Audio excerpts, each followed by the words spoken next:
Kids are born biased, but parents can keep it from mutating into racism. As the United States erupts in protests and pushback against systemic racism, parents are worried. Parents of black kids navigate far more fundamental worries and much higher stakes, fearing that their children's lives will be taken for jogging, driving, even sleeping in their own homes. Some parents of white kids, meanwhile, fear they'll raise children who will grow up to be racist, if not the kind of racist who suffocates a man with a knee to the neck, then the kind who will quietly commit microaggressions. How, they wonder, can we raise kids to be anti-racist? The first step is understanding where racism comes from, the underlying psychological and cognitive functions that lead us to see and categorize people by color, according to May Ling Halim, Associate Professor of Psychology at California State University, Long Beach, and Sarah Gaither, Assistant Professor Psychology and Neuroscience at Duke University. Babies as young as 3 months can distinguish faces by color, and 3-year-olds are fully capable of understanding racial categories and even the hierarchies that come with them. The trick is to accept that this categorization is normal and to keep it from mutating into racism. Halim and Gaither study race, gender, identity development, stereotyping and social perceptions. In collaboration with Christina Olson at Princeton, Yarrow Dunham at Yale and Kristen Parker at the University of Hawaii, they are embarking on a National Science Foundation-funded study looking at the racial and gender biases in children of many racial groups across 5 geographical regions to learn how culture influences bias. I asked Halim and Gaither how children form racist attitudes and what parents can do to keep them from becoming racist. CNN: Why do children favor people who look like them or are like them in other ways? Sarah Gaither: In-group bias, sometimes called in-group favoritism or in-group preference, means someone favoring people who look like them or are like them in other ways, in-group versus out-group preferences. This can manifest anywhere from in our attitudes, how positively we feel about them, to an allocation of resources, or to the characteristics and stereotypes children are learning. They attribute positive characteristics to their in-group and negative characteristics to an out-group. And this is always in reference to another group. No one can have an in-group bias without having another group in mind. You need that comparison. And everyone belongs to some groups: race, ethnicity, gender, sexual orientation, age, socioeconomic status, occupation, college affiliation, religion, neighborhood, even your favorite sports team. May Ling Halim: One way we measure this behavior with kids as early as preschool is we give them stickers or erasers and say, who do you want to give this eraser or sticker to, this black child or this white child? Depending on who they give more erasers or stickers to, this suggests a social preference for that group. We also measure this by asking kids who they would rather share their book with or eat lunch with, and give them choices of different kids from different racial backgrounds. CNN: Why do children form these groups, and why do they form preferences about their groups? Gaither: We learn through categorizing. Any child, as they're growing up, is learning language through putting similar sounds together. That's also a form of categorization, and it's how we learn to speak our native languages. The same thing is happening when we see different social categories, social kinds and objects. We start seeing similarities and differences in forming perceptual groups. Halim: It's partly reflective of cognitive development. We need to categorize people and objects, chunk them because it's easier. It doesn't overload our brains as much to be able to put things in groups instead of seeing everyone as an individual. Kids are more likely to categorize people based on their physical characteristics, so it makes sense that they group kids by race and gender, which are distinctions that are often, but not always, easy to see. CNN: How does recognizing differences between groups become racism? Halim: From when we're young, we're grouping things and knowing where we belong in these groups, but we also have this motivation for self-esteem. We want to feel good about ourselves and about the group we belong to. If your group is better than another group, you feel better. This was an idea called social identity theory from Henry Tajfel, a Polish Jewish immigrant in Europe trying to make sense of World War II.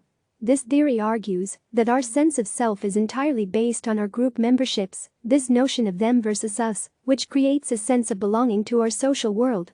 A distinction is in-group favoritism versus out-group negativity or derogation. Much of the psychological literature suggests that most young children are biased in terms of preferring their own group, but most don't usually show outright hostility to other groups.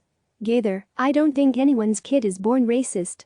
Children are born into a world that has systemic racism, and they're born into a culture that harbors racist attitudes and racist ideologies, and those ideologies seep into everything.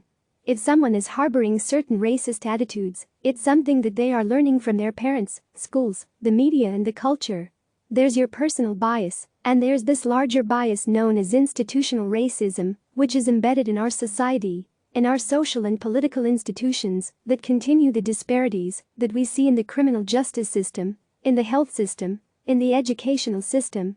Because institutional racism is so ingrained and so automatic and so accepted, without enough people wanting to enact true, long-lasting change, institutional racism ends up becoming our personal bias.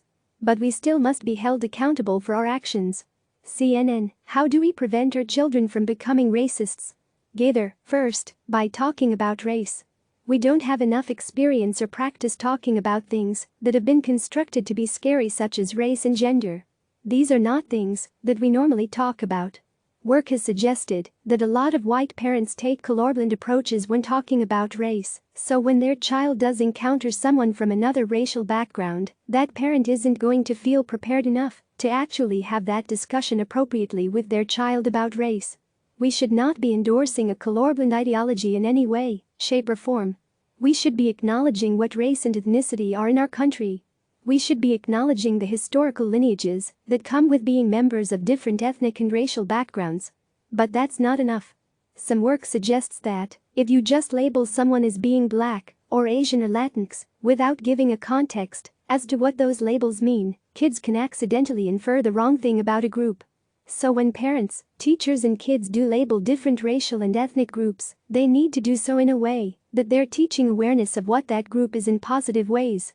What you can deconstruct are those automatic, implicit, instantaneous and often negative associations with racial groups that are different than our own. So, stereotypes such as African Americans being academically inferior compared to any other racial or ethnic group is something we have constructed in our society, and something that now we know negatively affects students' performance on tests. We need to deconstruct these stereotypes by teaching children and adults that we can reframe these negative narratives into positive affirmations. It's deconstructing the negative and being able to acknowledge all the beautiful difference that we actually have between our different racial and ethnic groups in our society. CNN, how important are integrated friend groups and nonverbal cues? Gaither, parents need to have friends of different races and ethnicities. There's research with children showing that the racial makeup of a parent's friend network is much more telling of the types of racial attitudes that kids will end up having. If you have a completely racially homogeneous set of friends, all white for example, that child is going to be less likely to have a more open view of what race is.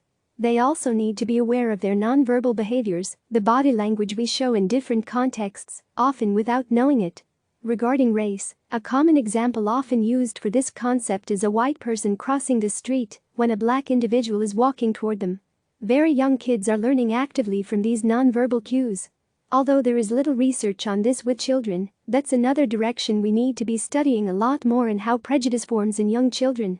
Halim, the classic example that is easiest for people to think of is when you see someone you feel uncomfortable around, maybe you clutch your purse much tighter because you're worried they might steal it from you. It's something that I don't think adults often think about impacting a child, but the child will see that behavior and then associate that behavior whenever they see someone who looks similar. Those nonverbal cues are very telling to kids about what their parents think about race, and their parents are their trusted informational source. CNN, what internal changes do white people need to make to keep that from happening? Gaither, it's not an overnight change. Talking about race is really difficult, no matter what your ethnic or racial background is. The average cross-race interaction doesn't go very well, usually because there are increased anxieties on both sides of this conversation. Everyone is expecting someone to say something wrong. We all have internal biases, whether it's about race, gender, disability, etc.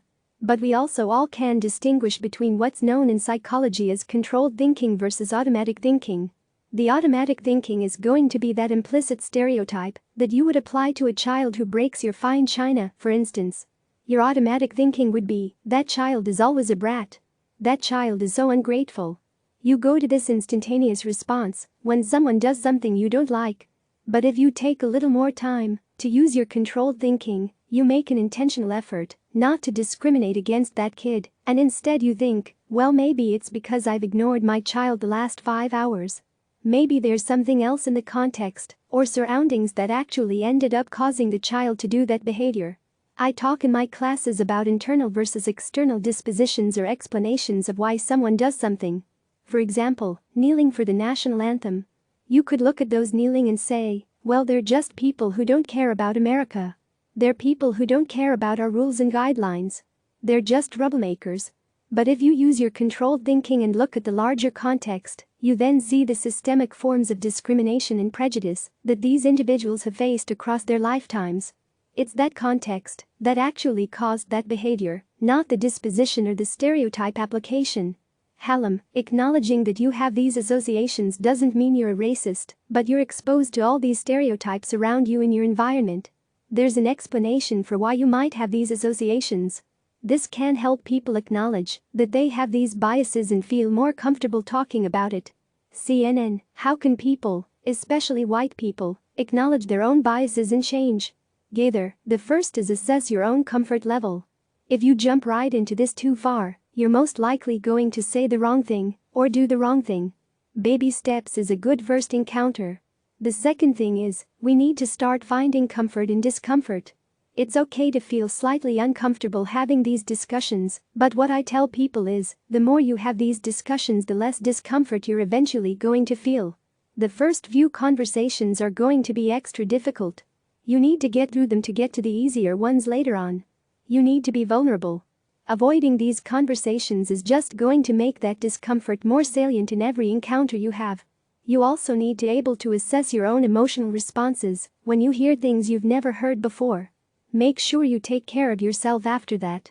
It's going to be cognitively depleting, your brain is literally going to feel tired. You need to find ways to recharge so you have enough positive energy going into conversation number 2. Parents and educators play a critical role in helping children of all ages navigate current events and talk openly about the historical roots of the various isms in our country. Learning how to talk about things like police brutality and white privilege takes a lot of practice, patience, and skill, regardless of who we are, but it's key to dismantling racism. We need to listen to each other, learn from each other, and with time, these conversations will get easier while also becoming more impactful for society. Click subscribe to receive the latest news.